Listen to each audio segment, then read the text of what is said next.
अस्सलाम वालेकुम, मेरा नाम है रमशा इकबाल और आज हम लोग chapter number 4 cells and tissues का लेक्चर नंबर 12 स्टार्ट करने वाले हैं। और आज हमारा टॉपिक अभी भी वही चल रहा है और आज हमारा ये टॉपिक ख़त्म हो जाएगा। और टॉपिक है हमारा passage of molecules into and out of the sales.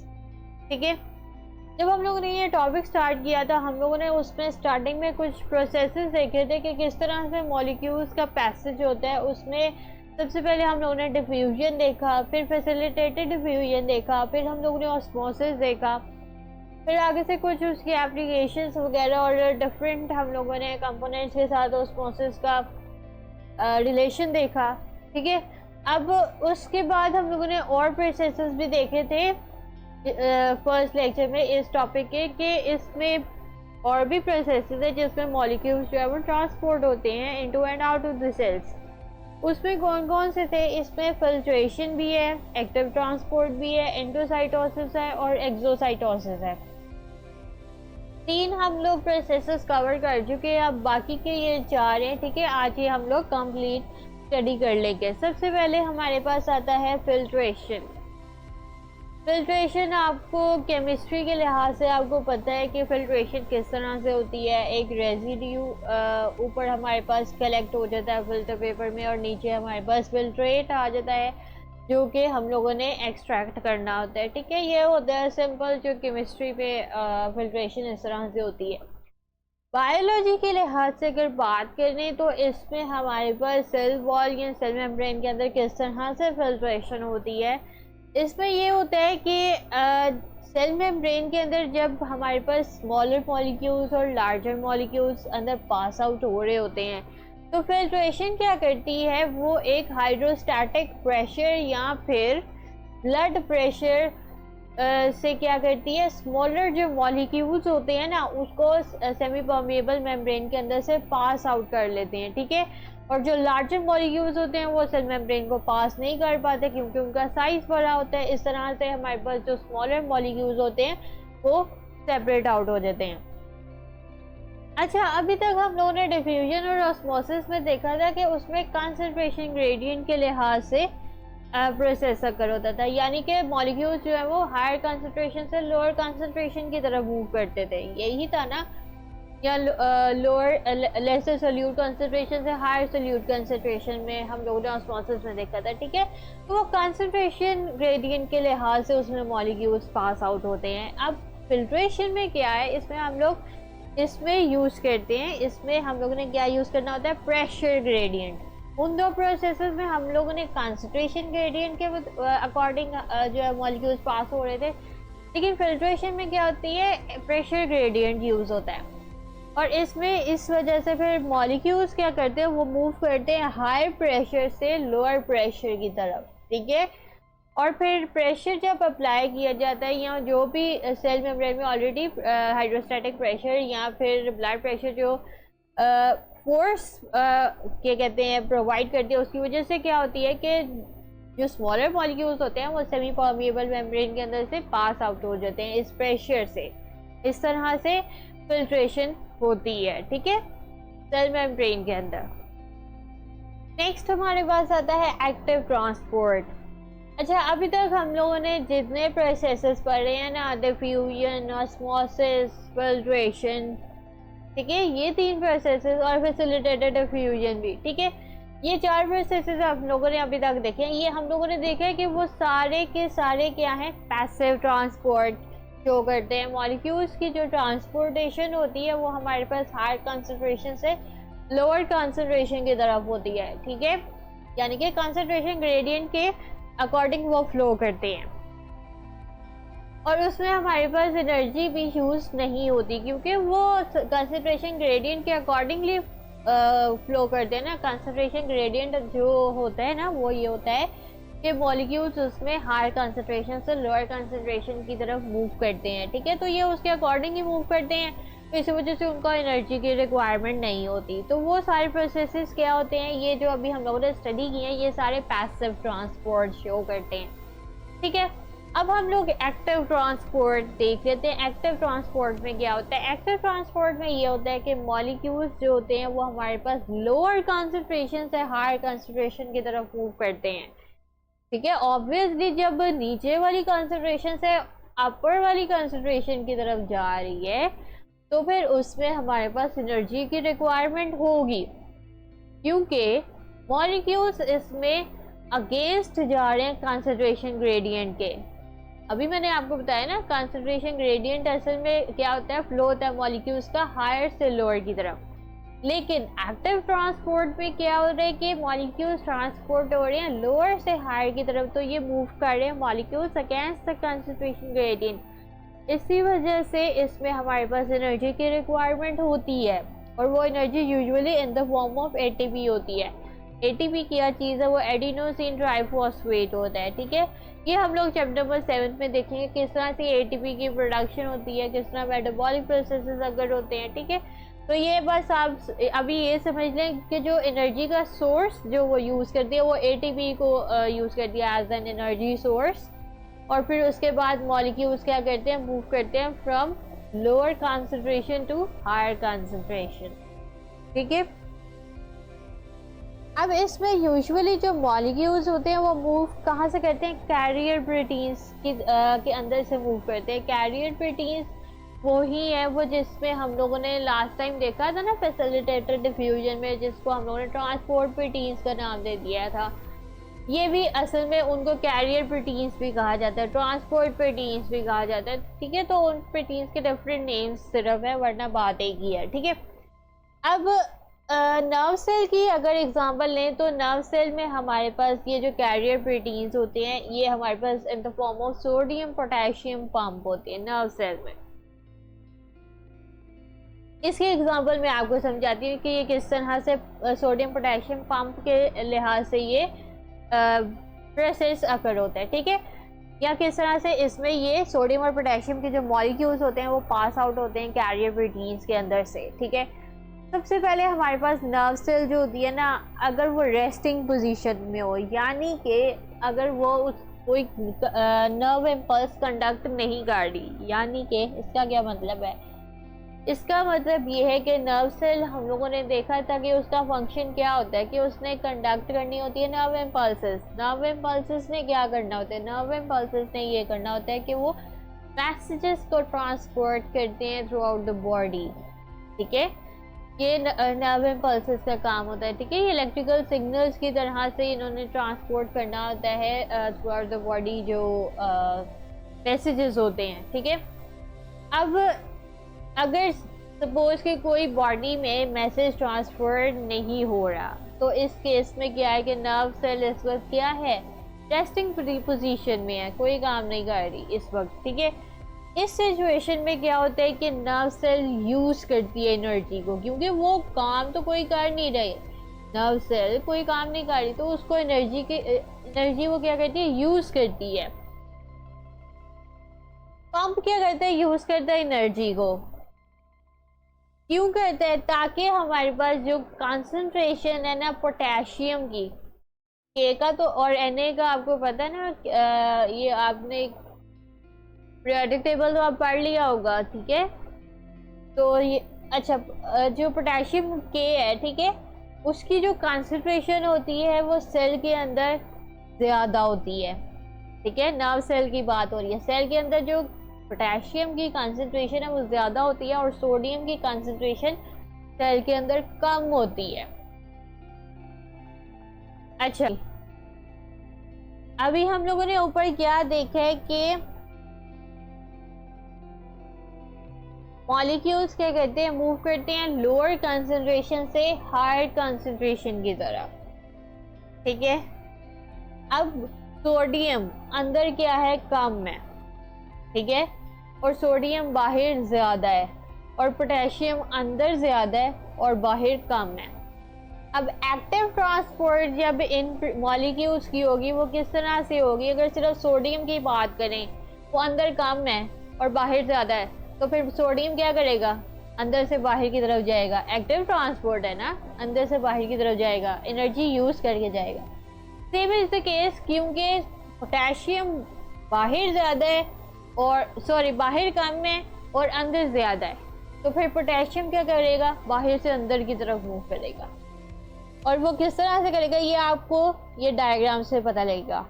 ये हमारे पास है आउटसाइड ऑफ सेल, ये हमारे पास है इनसाइड ऑफ द सेल। ठीक है, बाहर हम लोगों ने देखा है कि सोडियम की कंसंट्रेशन ज़्यादा है और पोटेशियम की कम है। ठीक है, अब पोटेशियम की अंदर बाहर कम है तो अंदर ज़्यादा है, तो पोटेशियम क्या करेगा, बाहर से अंदर की तरफ जाएगा क्योंकि अंदर ज़्यादा है ना concentration. Same is the case, sodium की बाहर ज़्यादा है और अंदर कम है, तो सोडियम क्या करेगा, अंदर से बाहर की तरफ जाएगा। तो इन कैरियर प्रोटीन्स या ट्रांसपोर्ट प्रोटीन्स की तरफ से की मदद से जो है वो ये मॉलिक्यूल्स क्या करते हैं, पास आउट होते हैं एक्टिव ट्रांसपोर्ट से, के प्रोसेस से। ठीक है, और एनर्जी को यूज़ करते हुए ये जो है वो ट्रांसपोर्ट होते हैं, और इस तरह से जो कंपोजिशन होती है सेल की वो मेंटेन रहती है और इक्विलिब्रियम डेवलप रहता है। ठीक है, ये थी हमारे पास एक्टिव ट्रांसपोर्ट। नेक्स्ट हमारे पास आता है प्रोसेस, वो है एंडोसाइटोसिस। एंडोसाइटोसिस नाम से पता लग रहा है, एंडो होता है एक चीज़ अंदर जा रही है, एक्सो होता है कोई चीज़ बाहर जा रही है, साइटोसिस यानी सेल के अंदर। ठीक है, एंडोसाइटोसिस का क्या मतलब हुआ, यानी कि इसमें कोई भी बल्की मटेरियल, बल्की का क्या मतलब है, बल्की का मतलब ये है कि कोई भी मटेरियल है वो हमारे पास बल्क की फॉर्म में, यानी कि इकट्ठे ही प्रेजेंट है, पूरा एक बल्क बना हुआ है। ठीक है, ग्रुप बना हुआ है इन शॉर्ट। अच्छा, इसमें हमारे पास जो बल्की मटेरियल्स होते हैं ना, वो सेल मेम्ब्रेन से अंदर की तरफ इंजेस्ट होते हैं, यानी कि इंजेस्ट का मतलब ये है कि अंदर की तरफ जाते हैं। वो किस तरह जाते हैं, वो इस तरह से जाते हैं कि सेल मेम्ब्रेन के अंदर वो कुछ इन फोल्डिंग्स बना देते हैं, यानी कि उसके अंदर कुछ सेल मेम्ब्रेन, ये देखें, ये सपोज है ना, ये हमारे पास सेल मेम्ब्रेन है। अब एंडोसाइटोसिस ने क्या करना है, इस तरह करके इन फोल्डिंग्स बना देनी है ताकि हमारे पास जो भी मटेरियल है वो अंदर की तरफ पास आउट हो जाए। ठीक है, इस तरह से ये प्रोसेस होता है। ये देखें, ये सिंपल नॉर्मल थी हमारे पास सेल मेम्ब्रेन, लेकिन हमारे पास इन फोल्डिंग बन गई और मटेरियल हमारे पास क्या हो गया, अंदर की तरफ मूव हो गया। अच्छा, अब एंडोसाइटोसिस की भी दो फॉर्म्स होती हैं, एक होता है हमारे पास फेगोसाइटोसिस, एक होता है पिनोसाइटोसिस। फेगोसाइटोसिस हमारे पास इसको कहा जाता है सेलुलर ईटिंग, और पिनोसाइटोसिस को कहा जाता है सेलुलर ड्रिंकिंग। ठीक है, इसमें अच्छा, ये तो अब आपको ऑटोमेटिकली समझ आ गई है। फेगोसाइटोसिस सेलुलर ईटिंग है, तो यानी कि कोई सॉलिड मटेरियल अंदर जा रहा है, और पिनोसाइटोसिस सेलुलर ड्रिंकिंग है तो ऑब्वियसली कोई लिक्विड मटेरियल अंदर जा रहा है, लेकिन वो ड्रॉपलेट्स की फॉर्म में अंदर जाता है। ठीक है, सिंपल, ये हमारे पास एंडोसाइटोसिस। एक्सोसाइटोसिस की बात करें, वो ऑपोजिट है एंडोसाइटोसिस का, यानी कि इसमें क्या होता है कि बल्कि मटेरियल्स जो सेल के अंदर प्रेजेंट है ऑलरेडी, वो क्या करते हैं, वो एक्सपोर्ट कर देते हैं out of the cell. Simple, उसमें अंदर जा रहे थे बल्कि मटेरियल, इसमें क्या कर रहे हैं, बाहर की तरफ जा रहे हैं। और इस प्रोसेस में क्या होता है कि बाद में जो न्यू मेम्ब्रेन भी डेवलप हो जाती है, क्योंकि एंडोसाइटोसिस की वजह से वो इनफोल्डिंग्स अंदर बन जाती है ना, तो उसको दोबारा से मेंटेन करने के लिए वो भी एक्सोसाइटोसिस में ही दोबारा से मेम्ब्रेन की डेवलपमेंट हो जाती है ताकि दोबारा से सेल की शेप मेंटेन रहे। यहाँ पे हमारे पास डायग्राम है, ये हमारे पास सपोज के है, ये बल्कि मटेरियल है, इसकी इन्वेजिनेशन होगी, यानी कि अंदर की तरफ जाएगा, और हमारे पास इस तरह से इनफोल्डिंग हुई, अंदर जाके ये वैक्यूल बन गया, वेजिकल बन गया, यानी कि इस तरह से वैक्यूल्स भी हमारे पास सेल के अंदर डेवलप हो जाते हैं। ठीक है, एक्सोसाइटोसिस, ये हमारे पास एंडोसाइटोसिस है। ठीक है, अंदर सॉलिड पार्टिकल हमारे पास चले गया, वैक्यूल बन गया। एक्सोसाइटोसिस में क्या होता है, ये हमारे पास सपोज बल्कि मटेरियल है, उसके इर्द गिर्द फिर डेवलपमेंट वगैरह या जो भी प्रोसेस अगर होगा, ठीक है, उसके बाद हमारे पास इसमें डेवलपमेंट नहीं होती, इसमें बल्कि मटेरियल के इर्द गिर्द शायद कोई मेम्ब्रेन डेवलप हो जाती है, और उसके बाद इसमें जो है वो सेल की तरफ, सेल के बाहर क्या हो जाएगा, एक्सपोर्ट आउट हो जाएगा, और उसके बाद दोबारा से ये मेम्ब्रेन जो है वो डेवलप हो जाती है ताकि हमारे पास सेल की मेंटेनेंस रहे। ठीक है, तो आज हमारा टॉपिक इतना था, आज हम लोगों ने कंप्लीट कर लिया ये वाला टॉपिक। अब मैं आपको बुक से बताती हूँ कि हम लोगों ने कितना पढ़ा है। ये फिल्ट्रेशन है, ये हम लोगों ने आज स्टार्ट किया था, ठीक है। और इसमें ये पूरी डेफिनेशन है, ये बहुत इंपॉर्टेंट शॉर्ट क्वेश्चन है। ये शॉर्ट क्वेश्चन के लिए आना है, लॉन्ग क्वेश्चन नहीं आएगा, ठीक है, क्योंकि ये सिंपल एक डेफिनेशन दी हुई है, लेकिन इनकी डेफिनेशन आपने लाजमी तौर पे याद करनी है, ठीक है। The target of the cells is responsible for maintaining the shapes of non woody plants and soft portions of the trees and the shrubs. Target हम लोगों ने last time plant tissues plant cells में हम लोगों ने देखा था, जब वाटर बैलेंस सिस्टम्स में हम लोगों ने देखा था ना कि वो कुछ प्रॉब्लम्स अकर हो जाती हैं, तो उसमें एक टर्गर का फिनोमेना हम लोगों ने देखा था हाइपोटोनिक एनवायरनमेंट में, कि वो वहाँ पे क्या था, साइटोप्लाज्म हमारे पास एक्सपैंड हो जाता है, उसमें इंटरनल प्रेशर एक्सर्ट किया जाता है और फिर उसको प्रेशर को हम लोग टर्गर प्रेशर कहते हैं, ठीक है। तो उसकी बात हो रही है कि जो टर्गर होते हैं ना सेल्स के, वो शेप्स को भी मेंटेन करने में हेल्प आउट करते हैं, कि इनकी शेप्स को नॉन वुडी प्लांट्स की और साथ में ट्रीज और श्रब्स के सॉफ्ट पोर्शंस को भी मेंटेन करने में हेल्प आउट करता है। इसी वजह से हम लोगों ने देखा था कि ज़्यादातर जो प्लांट्स होते हैं वो हाइपोटोनिक एनवायरनमेंट में ज़्यादा प्रेजेंट होते हैं, ठीक है। अच्छा, नेक्स्ट हमारे पास फिल्ट्रेशन, बस हम लोगों ने इतना पढ़ा। ये यहाँ पे डायग्राम बनी हुई है कि ये ब्लड प्रेशर आया, उसने जो है वो अंदर ये पास आउट करता है, स्मॉलर मॉलिक्यूल्स को जो है वो इसने फिल्टर्ड आउट कर देना होता है, और लार्जर मॉलिक्यूल्स हमारे पास ब्लॉक हो जाते हैं सेमी परमिएबल मेम्ब्रेन में, ठीक है। नेक्स्ट हमारे पास आती है एक्टिव ट्रांसपोर्ट। एक्टिव ट्रांसपोर्ट की ये सबसे पहले तो ये हमारे पास डेफिनेशन है, ये बहुत इंपॉर्टेंट क्या है, शॉर्ट क्वेश्चन है, ठीक है। और हम लोगों ने नर्व सेल में भी देखा कि सोडियम पोटेशियम पंप आ जाते हैं, ठीक है। किस तरह से हमारे पास ये अकर होता है, ये भी इंपॉर्टेंट शॉर्ट क्वेश्चन है कि आप बताएं active transport regarding nerve impulse के, उसमें सोडियम पोटेशियम पंप किस तरह से जो है वर्किंग उसकी किस तरह से होती है, ठीक है। तो ये भी इंपॉर्टेंट शॉर्ट क्वेश्चन है, ये मैंने आपको बता दिया कि किस तरह से ये प्रोसेस अकर होता है। नेक्स्ट हम लोगों ने एंडोसाइटोसिस स्टडी किया, ये सबसे पहले वही अगेन डेफिनेशन है, ये आपने जो है वो ये करनी है। और इसके अलावा ये जो फेगोसाइटोसिस और पिनोसाइटोसिस है, ये बहुत इंपॉर्टेंट शॉर्ट क्वेश्चन है, ये डिफरेंस ज़्यादा होता है, ठीक है, लाजमी तौर पे याद करना है, बता रही हूँ मैं आपको, ठीक है। अच्छा, in a cloning of the cells there are many cells and each cell performs all general functions on its own. Such a group does not get tissue level of the organization because cells are not specific and there is no coordination among them. इसका मतलब ये है, यहाँ पे लिखा हुआ है कि हमारे पास जब कोई क्लोनी बनती है ना सेल्स की, ठीक है, सेल्स की कोई क्लोनी है सपोज के, वो क्या करती है, वो टिश्यू नहीं बनाती। क्यों नहीं बनाती? हालांकि हम लोगों ने फर्स्ट चैप्टर में पढ़ा था कि जो सेल्स होते हैं वो अगर उनके सिमिलर फंक्शंस होंगे तो वो टिश्यू बना देते हैं, यही पॉइंट है। असल में क्लोनी ऑफ सेल्स में क्या होता है कि हर सेल का अपना अपना फंक्शन होता है, ठीक है। टिश्यू तब बनता है जब हमारे पास सेल्स के सेम फंक्शन वो परफॉर्म कर रहे हैं, तो फिर टिश्यू बनता है। क्योंकि ये क्लोनी ऑफ सेल्स में हमारे पास हर सेल डिफरेंट तरीके का फंक्शन जो है वो परफॉर्म कर रहा है, इसी वजह से वो क्या है, टिश्यू नहीं बनाता, ठीक है, क्योंकि उनमें कोई कोऑर्डिनेशन ही नहीं होती। लास्ट हम लोगों ने प्रोसेस जो आज हम लोगों ने स्टडी किया वो है एक्सोसाइटोसिस। ये भी बहुत इंपॉर्टेंट शॉर्ट क्वेश्चन है, इसकी डायग्राम भी आप याद कर लीजिएगा, ठीक है, ये भी आ सकती है पेपर में। एंडोसाइटोसिस और एक्सोसाइटोसिस का अलहदा से भी डिफरेंस आ जाता है कि एंडोसाइटोसिस में क्या होता है और एक्सोसाइटोसिस में क्या होता है, ठीक है। तो जब अगर आएगा ये इसका डिफरेंस, तो आप साथ में ये डायग्राम भी बनाएंगे तो फिर इम्प्रेशन अच्छा पड़ेगा। आज हम लोगों ने मैक्सिमम जितने भी प्रोसेसेस पढ़ी, ये सारे इंपॉर्टेंट शॉर्ट क्वेश्चंस हैं, ये लॉन्ग क्वेश्चन में नहीं आते, ठीक है। एमसीक्यूज और शॉर्ट क्वेश्चंस के लिए आप इसको याद करें। तो अगर आपको वीडियो पसंद आई है तो लाइक करें, शेयर करें, सब्सक्राइब करें। नेक्स्ट लेक्चर में हम लोग फिर एनिमल इम्प्लांटेशन स्टार्ट करेंगे, जो इस चैप्टर का फाइनल एंड लास्ट टॉपिक है, फिर हमारा चैप्टर नंबर 4 कंप्लीट हो जाएगा, ठीक है।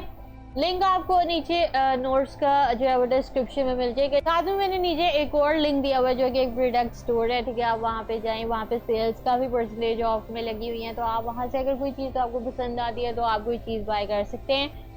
तो आज हमारी वीडियो बस इतनी थी, होप सो आपको वीडियो पसंद आई होगी, ठीक है। शेयर करें और जिस चीज़ की समझ नहीं आती वो नीचे कमेंट्स में पूछें, तो आज के लिए इतना ही। अल्लाह हाफ़िज़।